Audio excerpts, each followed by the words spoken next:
Because if I could explain to anybody how lonely pregnancy is,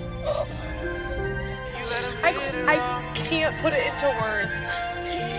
I'm just so frustrated with how I feel. Now you let him hit it raw. You didn't have second thoughts. Now you a single mom. Now you a single mom.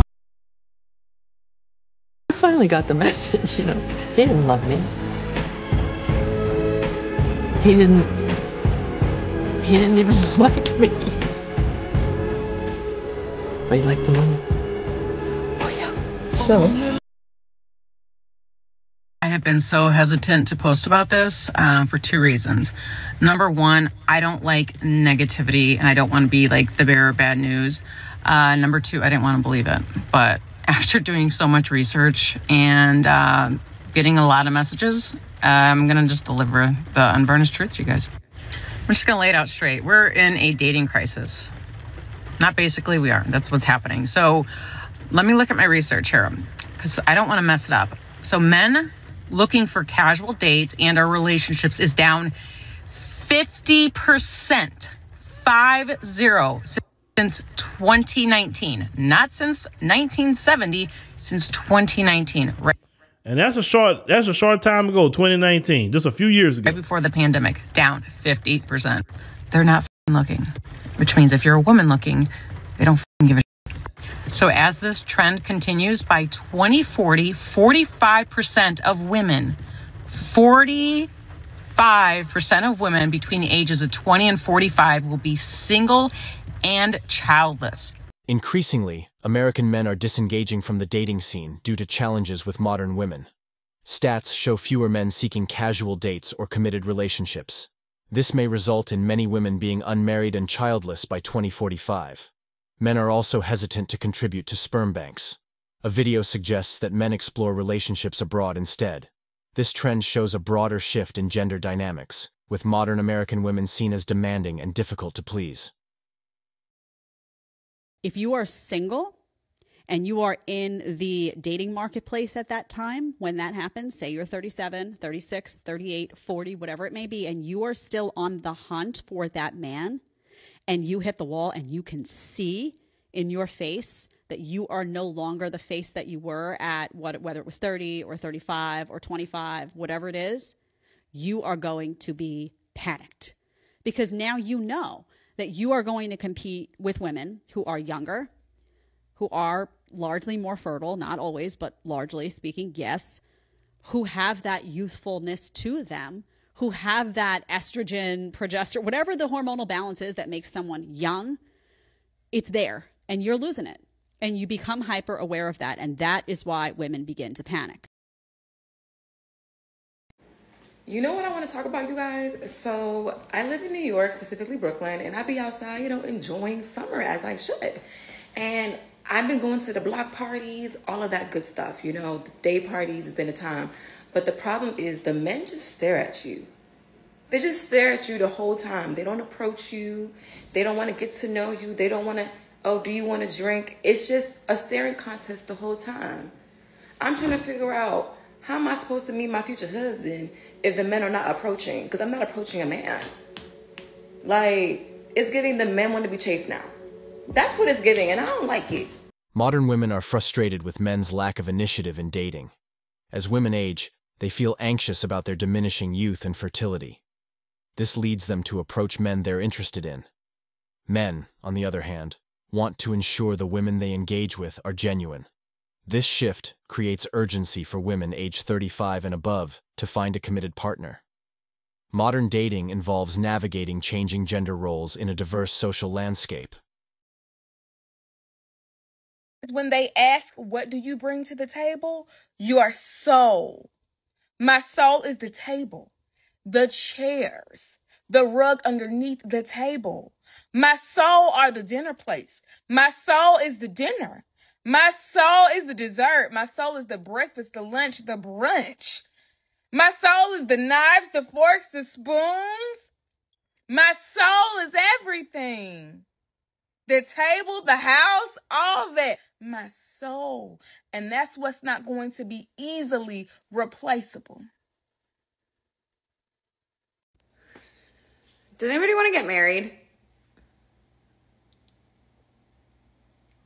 Because I need to get on this. Like, I need to have kids. I need to get married before my grandparents pass away. And I also need to have kids before my dog passes away, because he's a really good kid dog. And I'm running out of time. You guys, it is hard out here. So applications are open. If you want to. It'll be hard, but I'm fun.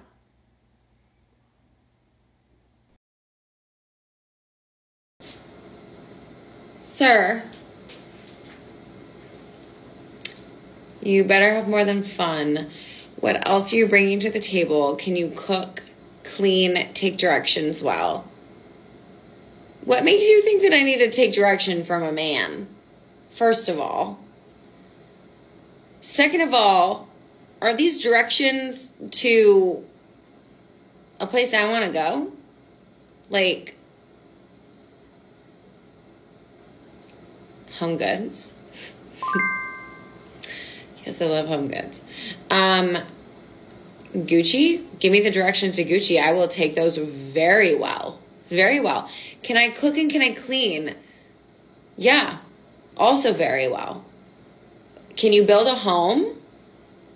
Can you build a home?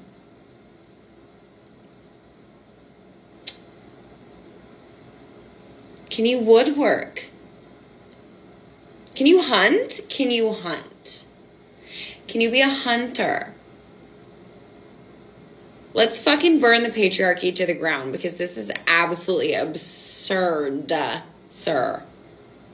John Wees.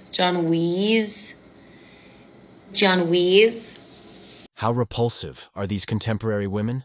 Is it appropriate for women to approach if males are supposed to handle everything? In what way do you contribute to their lives?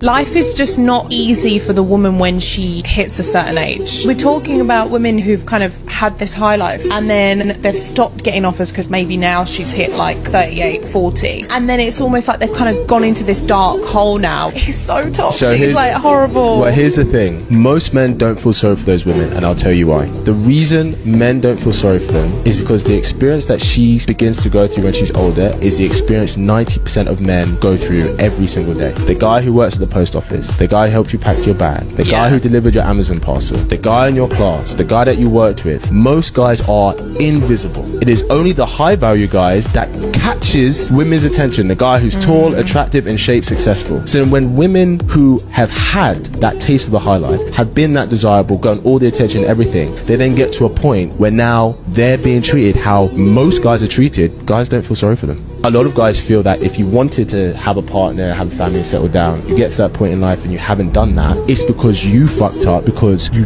definitely had an abundance of opportunity to do that. So it's very difficult for a lot of guys to have sympathy, because for a lot of guys it's like, this is how it's been for us since day one, and most of us don't even get to a point where we can attract a girl like you. You've been there, you've had the chance to get those guys, but because you decided to play around, maybe you didn't want it serious, and that's fine. Like, there's nothing wrong with it, but you have to accept what comes with the path that you choose.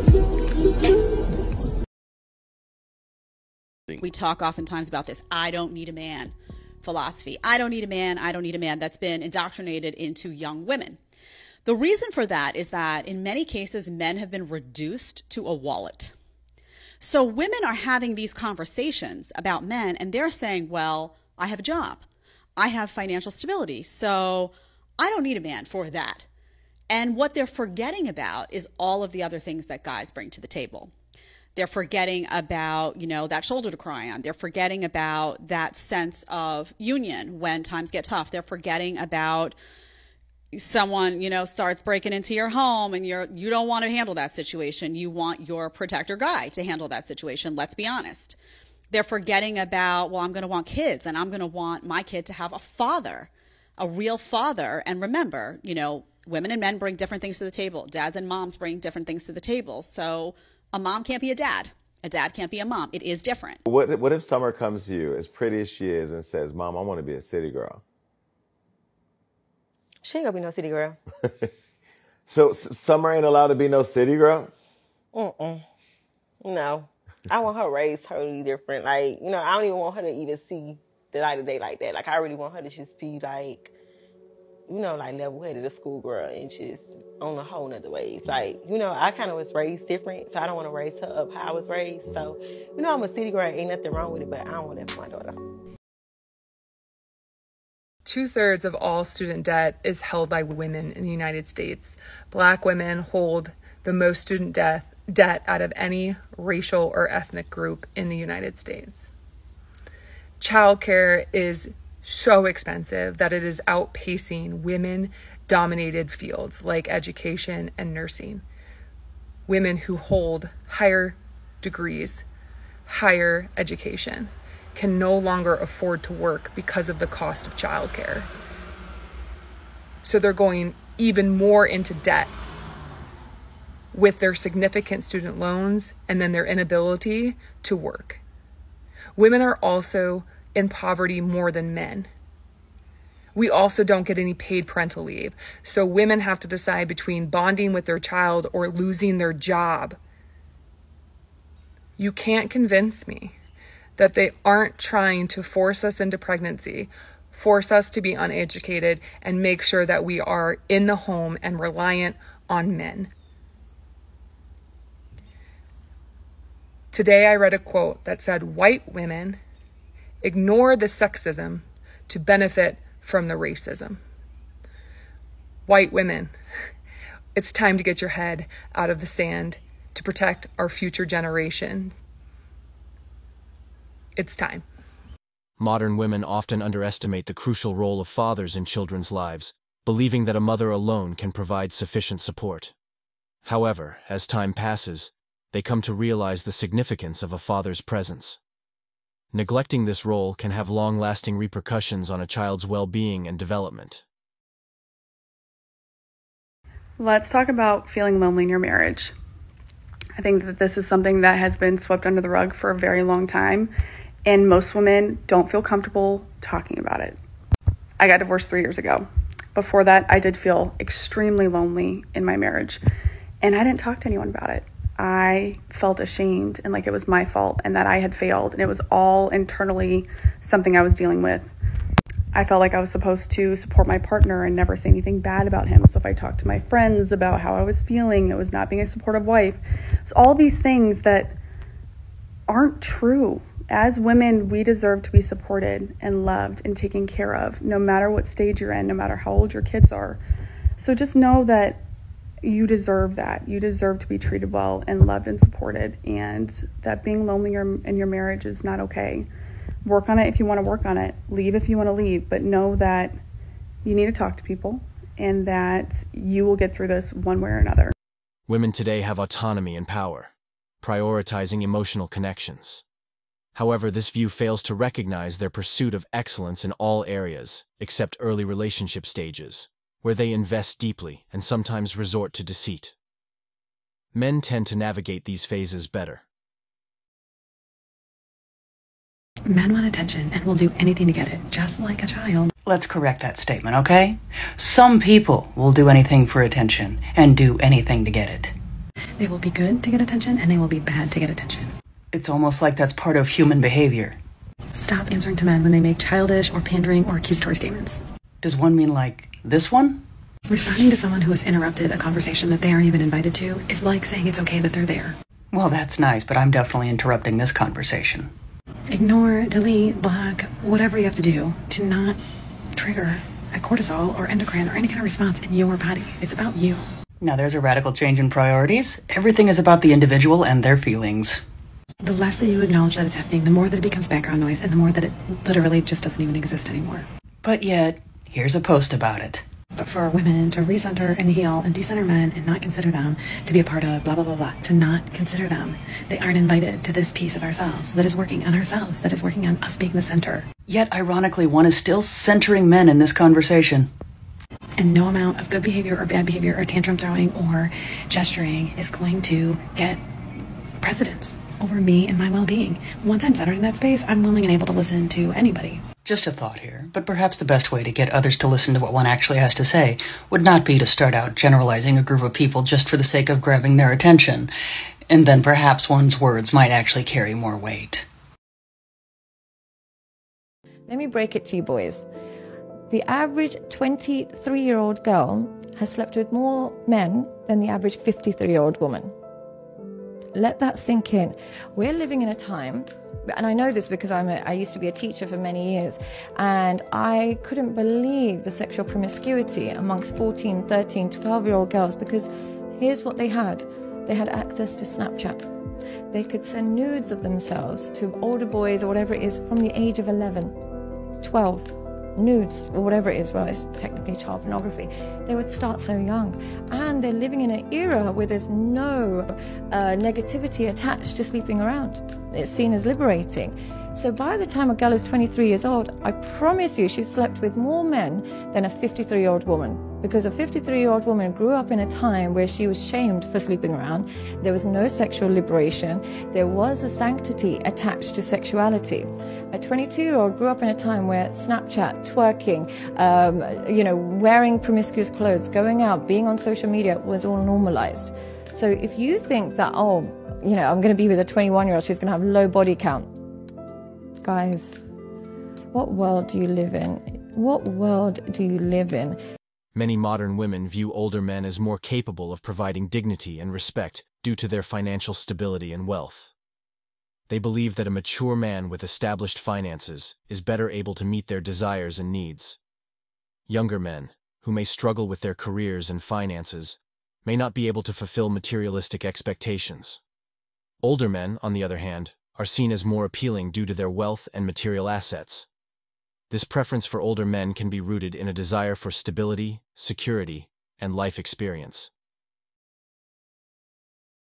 Choking me out. I don't get dating nowadays. This is the largest group of butthurt, bitter pen pals I've ever seen in my entire life.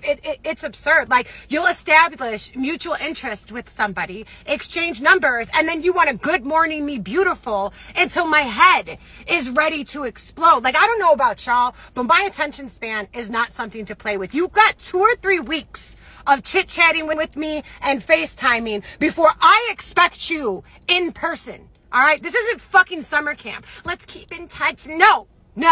I want to feel the weight of a man's I can't say it, it's TikTok, but you guys, you get what I'm saying. Like, we need to establish real life chemistry. I'm not going to keep talking to you, talking about I miss you. I don't know how. We've never met. More, if you miss me, why aren't you in front of me? Like, what's the issue here? Why aren't you making a move? Lock it in, buddy. Are you short? Do you smell? Are you poor? You can't afford a date? We can go to a fucking park. Like, are you married? What is the issue? Because now you acting sus. And I lose interest on suspect people. Like, what? Lock it in!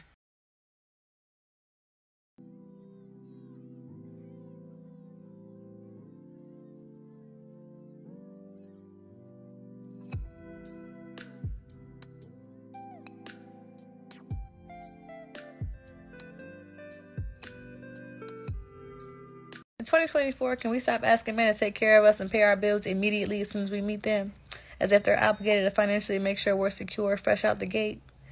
I will never understand this. I hear the craziest stories from men, how they'll go on a first date with a woman or their first conversation with a woman, and immediately she's making it a requirement and a standard to pay their bills and fly them out and take them shopping and drip them in designer and take care of their 3 kids. It's not even theirs, and this is the standard if you want to get to know me, let alone date me. That's insane to me. Like, I can't understand that or comprehend, because I feel like as a woman, you should hold your own and you should make sure your bills are taken care of on your own. I'm all for a man leading and providing and protecting, because that's what a man's supposed to do. And a part of providing is, of course, making sure that his woman is financially secure. But the key word there is his women. You can't just meet a man. He doesn't even know you. Y'all don't even know if you're going to be together.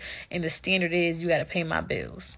Like, that's crazy to me. But if a man met you on the first date and the first night and he wanted to have sex with you, you would be appalled and offended. Doesn't make sense. Wise women argue that women should not blame men for circumstances outside their control. They emphasize the importance of women being equal partners, sharing both joys and burdens. This requires recognizing their active role in relationships and not solely relying on financial stability from their partners. Instead of focusing on material desires, women should prioritize mutual support and contribution. A healthy relationship is built on shared responsibilities, not burdening one partner with financial obligations. Women should contribute financially and in other aspects to create a stable and fulfilling life together. Embracing their role fosters a stronger bond through emotional support, shared decision-making, and facing challenges together, promoting equality, respect, and mutual support.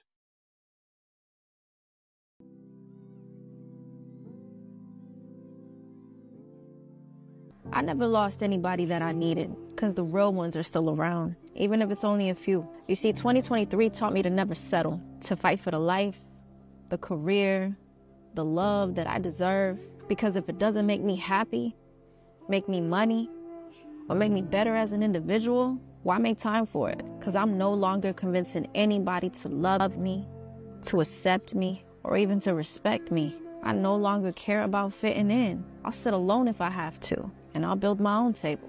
But I will no longer sacrifice myself just to say that I have a connection with somebody. Because most of the time, it's been one-sided. I give more and they just take. But I'm so proud of myself. Because even in the darkest of times, I still went towards the light. I showed up and I thugged it out. In moments where it was even hard to get up out of bed. Maybe I'm strong, maybe I'm just numb at this point, or maybe it's both, but I'm good with that.